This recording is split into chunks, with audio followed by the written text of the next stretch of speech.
Hello. In today's lecture, we'll construct some finite fields. We'll then state the main results on the existence and uniqueness of finite fields.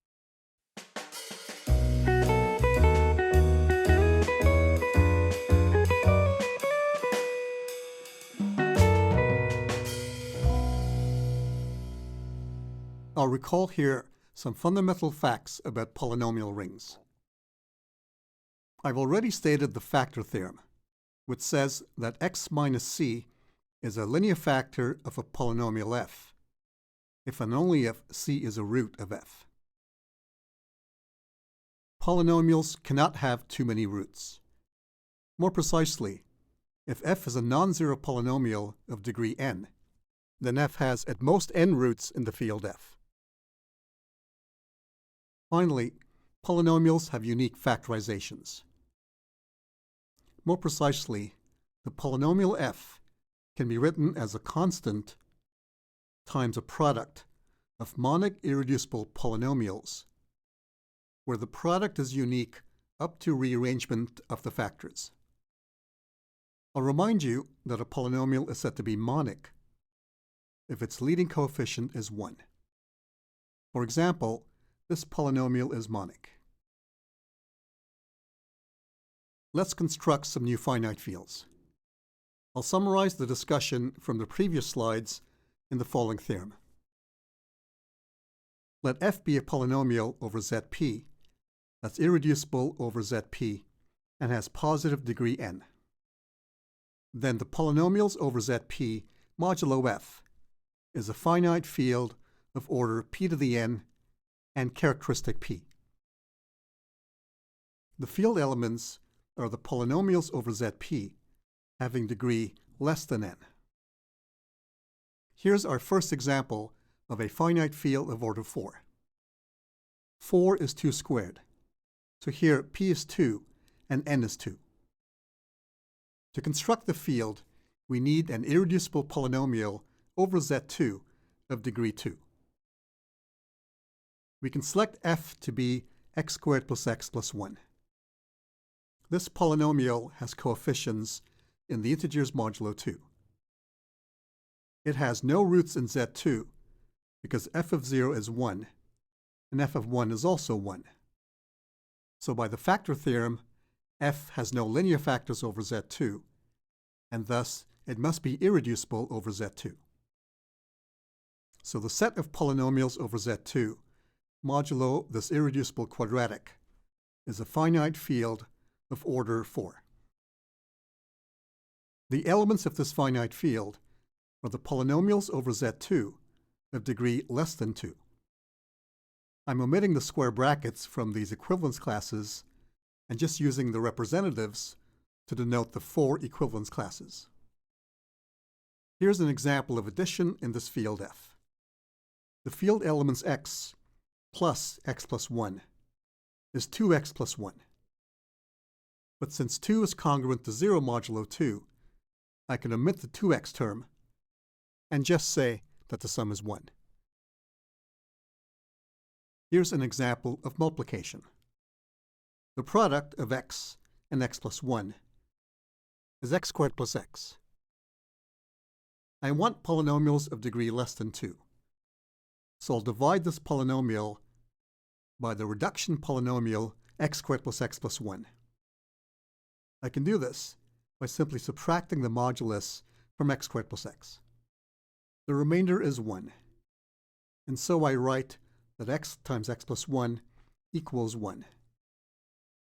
More precisely, what I mean is that x times x plus 1 is congruent to 1 modulo x squared plus x plus 1. It's worth pointing out that, since minus 1 is congruent to 1 modulo 2, we have that minus 1 is equal to 1 in the integers modulo 2. So, signs don't matter when you're working with polynomials over the integers modulo 2. Here's a second example, this of a finite field of order 2 cubed, which is 8. So here p is 2 and n is 3. To construct this finite field, we need an irreducible polynomial of degree 3 over the integers modulo 2. So here are the 8 candidates for such degree 3 polynomials. These are all the polynomials over Z2 of degree exactly 3. We see that x cubed is reducible over Z2 because x is a factor of this polynomial. Similarly, x is a factor of this cubic, this one, and this one. That leaves us with 4 candidates. Now x cubed plus x is reducible over Z2 because it has 1 as a root, and therefore x plus 1 as a proper factor. So we also rule it out as a candidate. Let's consider x cubed plus x plus 1, which I'm calling f. F has no roots in Z2 because neither 0 nor 1 are roots. And thus, by the factor theorem, f has no linear factors over Z2. Now, a cubic would factor either as a product of 3 linear factors or as a product of a linear factor and an irreducible quadratic factor. In either case, the cubic would have 1 linear factor. And so, since f has no linear factors over Z2, we conclude that it must be irreducible over Z2. Hence, f1, the set of polynomials over Z2, modulo f, is a finite field of order 8. The elements of f1 are the 8 polynomials over Z2 of degree less than 3. Here's an example of addition in the field f1. X squared plus x squared plus x plus 1 equals 1. And that's because x squared plus x squared is 2x squared, which is 0, as is x plus x. Here's an example of multiplication in the field f1. X squared plus x times x squared plus x plus 1 is the polynomial x to the 4th plus x. We want the answer to be a polynomial of degree less than 3.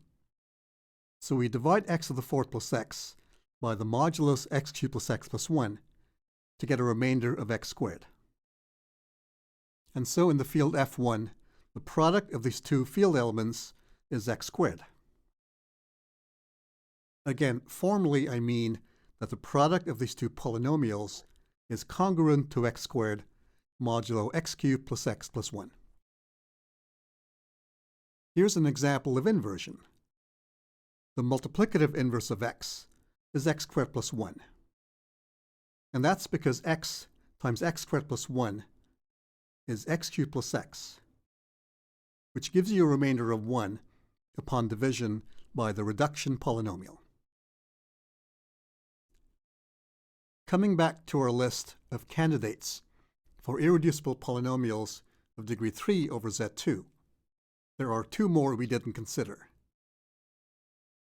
We see that this last one is reducible over Z2 because it has 1 as a root, and therefore x minus 1 as a linear factor. So we rule it out.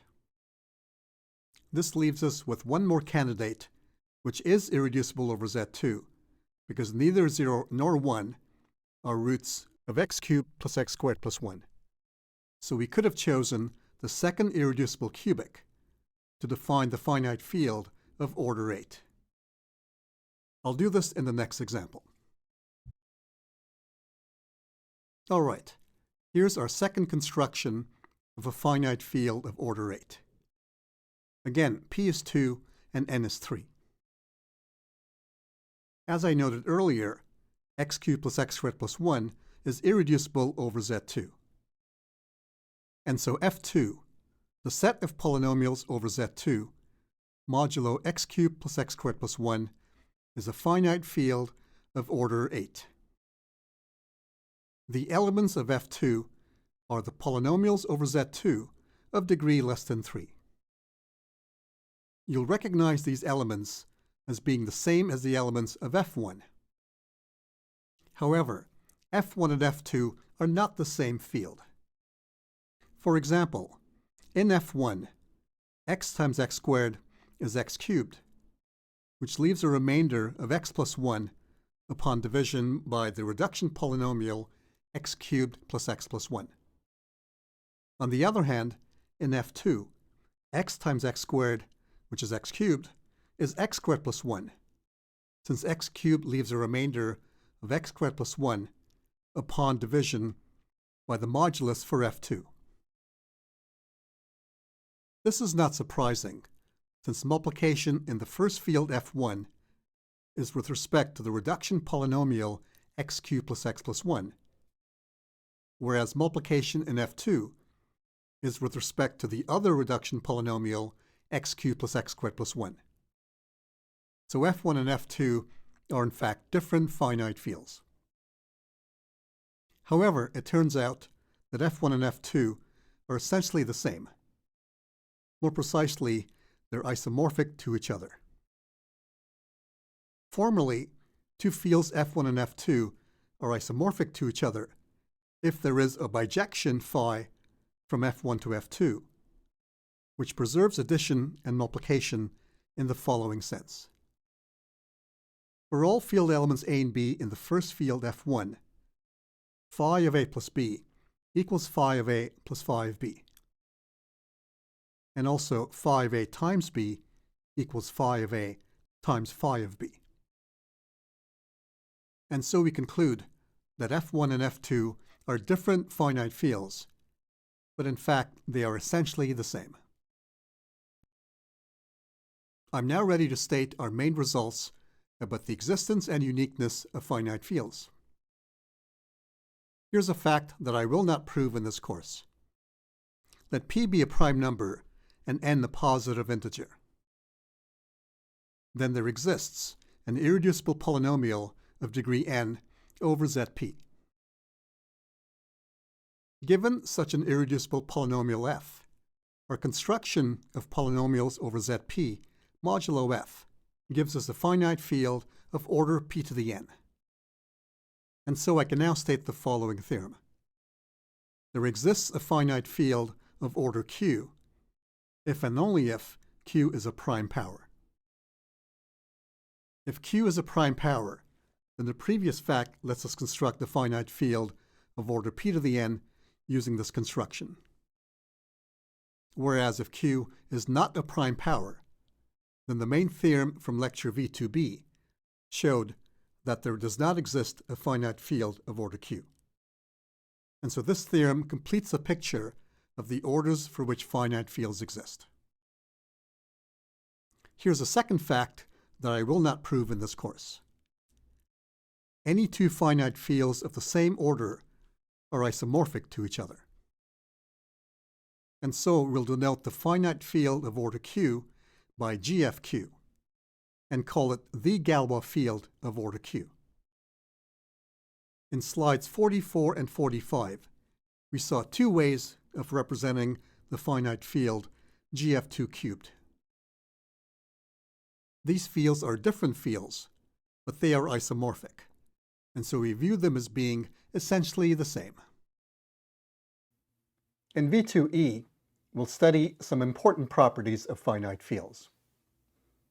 I'll introduce some notions from group theory, including the multiplicative group of a finite field GFQ, orders of non-zero field elements, and generators of the multiplicative group.